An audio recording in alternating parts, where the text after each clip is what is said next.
இப்போ நான் ஒரு வசனத்தை உங்களுக்கு வாசிக்க விரும்புகிறேன். நீதிமொழிகள் 15:27. பொருளாசைக்காரன் தன் வீட்டை கலைக்கிறான். கவனிங்க, எல்லாரும் கவனிங்க. பொருளாசைக்காரன் தன் வீட்டை கலைக்கிறான். இது ஒரு பெரிய பயங்கரமான ஒரு சத்தியம். ஒருவன் செய்யும் செயல், கவனிங்க, எல்லாரோட ஆண்டவர் பேச விரும்புகிறார். அம்மாமார், அப்பாமார், புருஷன்மார், பெண்ஜாதிமார், பிள்ளைகள் எல்லாரோடும் ஆண்டவர் பேசுகிறார். ஒரு மனுஷனுடைய அல்லது ஒரு மனுஷனுடைய கெட்ட செயல் முழு குடும்பத்தையும் பாதிக்கும். குடும்பத்தை பாதிப்பது மாத்திரமல்ல, சபையையும் பாதிக்கும். புதிய ஏற்பாடு சொல்லுகிறது, சபை என்பது ஒரு சரீரமாம். அந்த சரீரத்திலே ஒவ்வொரு விசுவாசியும் ஒவ்வொரு அங்கமாம். ஒரு அவயவம் கெட்டு போனால் முழு சரீரமும் வேதனைப்படும். ஆமாவா இல்லையா? இப்ப நீங்க செய்யாதீங்க, நான் சும்மா சொல்றேன். இப்ப நீங்க நல்ல பிரசங்கத்தை கேட்டுக்கிட்டு இருக்கிறீங்க. பக்கத்துல உள்ள ஆள் உங்களை வலிக்கிறதுக்கு கில்லுனா என்ன ஆகும்? இங்க தானே கிள்ளுறாங்க. பிரசங்கத்தை பாக்குறது இங்க தானே, கேட்கறது இங்க தானே. இங்க கிள்ளுனா அது இங்க பாதிக்க தேவையில்ல தானே. கிள்ளு ராசான்ட்டு நீங்க பிரசங்கம் கேட்டுக்கிட்டு இருப்பீங்களா? திடீர்னு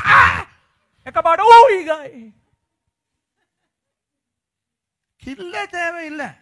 முனசிங்க இந்த இடத்த சும்மா தோடுங்க. அவர் தான் கிறிஸ்தவர், தான் ஊழியக்காரர், இயேசு, இதெல்லாம் மறந்துடுவார். பாஸ்டர் டேனிக்கு வேலை பாஸ்டர் முனசிங்க யாராவது விசுவாசியோட போன்ல பேசுற வரைக்கும் இருக்கிறது. அந்த நேரத்துல போயிட்டு இப்படி குத்துவார். அவர் போன்லயே கெட்ட வார்த்தையில திட்டுவார். துரகதனையுமே ஹොඳ නරක වචනෙන් බැලලා දානවා. அந்த மனுஷன் பாவம் ஆமியில இருந்தால் பாவம் ஆமிக்கு හිටපු එක්කනේ. அங்க பழகின பழக்கம் இன்ன வரைக்கும் போகுது. ஏதா புருதுනේ புருது இல்ல தව වෙනකල් ගියේ නෑ. நான் பாஸ்டர் துஷார் வாங்க எல்லாம் அவனுக்கு பாஸ்டர் முனசிங்கக்கு சொல்லி கொடுத்தோம்.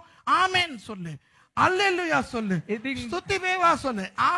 அப்ப குத்தி ஆமென் அந்த அதையும் சொல்லுவான். இது ஏகத் அயன்னம் பட்டங்க. நான் சிரிப்போம், ஆனா உண்மையா இல்லையா?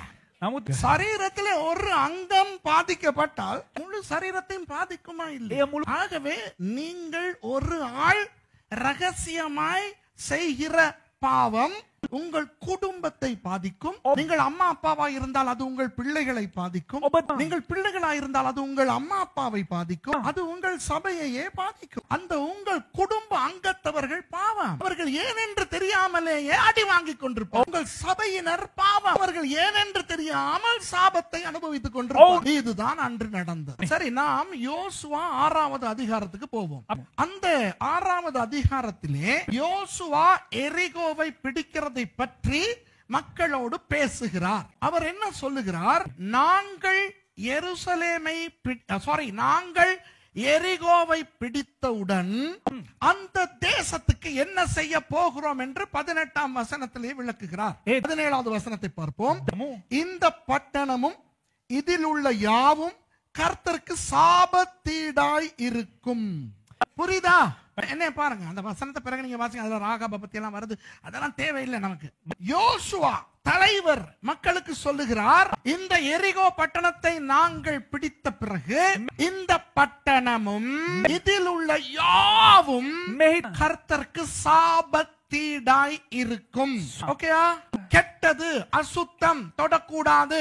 18வது வசனத்திலே சொல்லுகிறார், சாபத்தீடானதில் ஏதாகிலும் எடுத்துக் கொள்ளுகிறதினாலே நீங்கள் சாபத்தீடாகாது படிக்கும். இஸ்ரவேல் பாளையத்தை சாபத்தீடாக்கி அதை கலங்க பண்ணாத படிக்கும். நீங்கள் சாபத்தீடானதுக்கு மாத்திரம் எச்சரிக்கையாய் இருங்கள். யோசுவா தெளிவாய் சொல்லுகிறார், பட்டணத்தை நாங்கள் பிடித்த பிறகு அங்கு நல்ல நல்ல நல்ல விஷயங்களை நீங்கள் பார்ப்பீர்கள். ஐயோ, இது எனக்கு இருந்தால் நன்றாய் இருக்குமே, இது இருந்தால் எங்கள் குடும்பத்துக்கு நன்றாய் இருக்குமே. ஆனால் நீங்கள் அதையெல்லாம் தொடக்கூடாது, அதை எடுக்க கூடாது. ஏன்?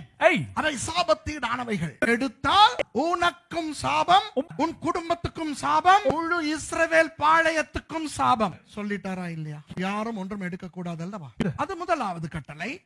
இரண்டாவது கட்டளை என்னவென்றால் 19வது வசனம் சொல்லுகிறது, சகல வெள்ளியும் பொன்னும் வெண்கலத்தினாலும் இரும்பினாலும் செய்யப்பட்ட பாத்திரங்களும் கர்த்தருக்கு கர்த்தருக்கு பரிசுத்தமானவைகள் அவைகள் கர்த்தரின் பொக்கிஷத்தில் சேரும். பரிசுத்தம் என்று அந்த இடத்துல வருகிற அந்த சொல் எபிரேய மொழியிலே காடோஷ். காடோஷ் என்றால் வேறு பிரிக்கப்படுபவை என்று அர்த்தம்.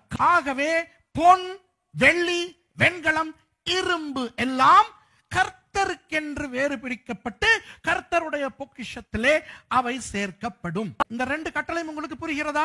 எதையுமே நீங்கள் எடுக்கக்கூடாது. எதையுமே என்றால் ஒரு நாட்காலி, கர்டன், அல்லது ஒரு காப்பட், ஒரு கம்பளம், அல்லது கரண்டிகள், மண்பானை, ஏதாவது எதையுமே எடுக்கக்கூடாது. எடுத்தால் உனக்கும் உன் குடும்பத்துக்கும் முழு இஸ்ரவேலர்களுக்கும் சாபம் வரும். அதே நேரம் தங்கம், வெள்ளி, வெண்கலம், இரும்பு என்ற விஷயங்களை பார்த்தால் அதையும் நீ எடுக்கக்கூடாது என்றால் அவை தேவனுக்கென்று வேறு பிரிக்கப்படும். இப்படித்தான் கட்டளை கொடுத்தார்.